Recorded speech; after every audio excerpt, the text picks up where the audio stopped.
Sir ভিতরে কি আসতে পারি? ভিতরে তো আইসাই পড়ছেন, তাইলে পরে চলেন আমরা চাকরির ইন্টারভিউ শুরু করি। এটা যেহেতু প্রথম প্রার্থী, তাহলে সহজ একটা প্রশ্ন করে চাকরির ইন্টারভিউ শুরু করে দিই। আচ্ছা ধরো, তুমি বাজার আপেল কিনতে গেলে 1 কেজি আপেলের দাম 100 টাকা হলে 100 গ্রামের দাম তুমি কয় টাকা দিবা? স্যার এটা আপনি কিরম প্রশ্ন করলেন? 100 গ্রাম আপেল যদি টেহা দেয় কিনুন না তাহলে পুলিশ কিসের জন্য? তাই নাকি? আচ্ছা, যদি তোমার বাবা কিনতে যায় তাহলে? স্যার আমার বাবার তো দাঁতই নাই, খালি কলা খায়, তাহলে আপেল কিনে কি করবো? ও আচ্ছা, তোমার বাবার দাঁত নাই বুঝলাম। তাইলে পরে যদি তোমার ভাই আপেল কিনতে যায় তাইলে পরে কি হবে? স্যার আমার ভাই যদি 100 গ্রাম আপেল কিনে তাহলে 1 কেজি দাম জিজ্ঞেস করবে কিসের জন্য? এই 100 গ্রামের দামে জিজ্ঞেস করবে। আচ্ছা, আর যদি সাধারণ কেউ কিনে তাইলে? স্যার সাধারণ মানুষের এই আপেল কেনার মতো পয়সা আছে নাকি? কিনলে তো যে টেহাওয়ালা অসাধারণ মানুষই কিনবো। এ তো মহা বিপদে বললাম, বুঝতাছি। আচ্ছা যাও, যদি পয়সাওয়ালা লোকেরা কিনে তাইলে পরে কি হবে? স্যার এই টেহাওয়ালারা কি আর 100 গ্রাম আপেল কিনবো নাকি? যদি কিনবারে হয় তাহলে একেবারে 2-3 কেজি কিনা লাগবো। এই বিচ্ছুটা তো দেখি সেই বিরক্ত করতাছে। আচ্ছা, তুমি সামান্য এই আপেল নিয়ে এত কথা বলতেছো কেন?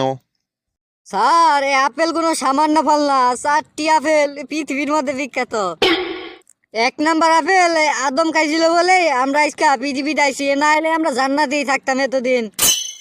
আর দ্বিতীয় আপেল হলো নিউটনের।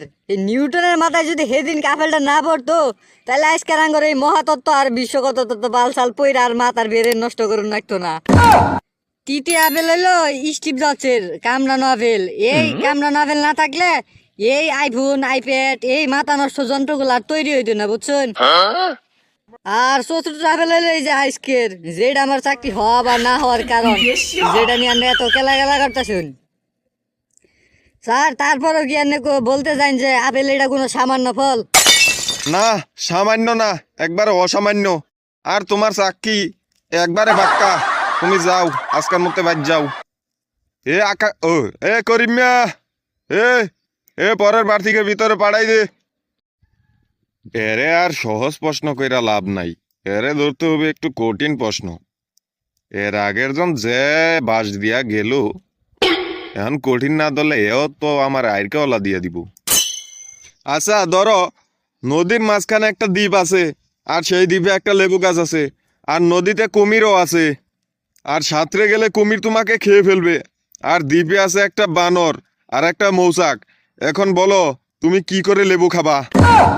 স্যার আমি মৌমাছের চাকে একটা ঢেল মারমু আর লেবু খাইয়া আলামু। ভুল উত্তর।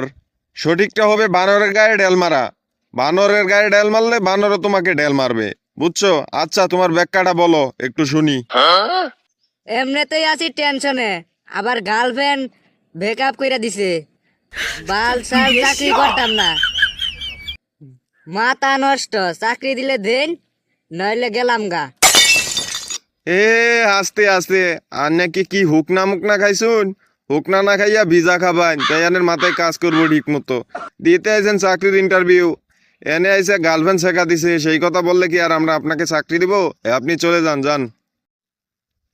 দর্শক ভাই, ভিডিও লাস্টে ভালো হয় নাই, তাই কি লাইক করতেন না? হ্যাঁ মিয়া, লাইক করুন। আর এটা উইজে সাবস্ক্রাইব করুন। অনুই কালা বাড়ান। সাদা হয়েছে না? ওকে, ধন্যবাদ।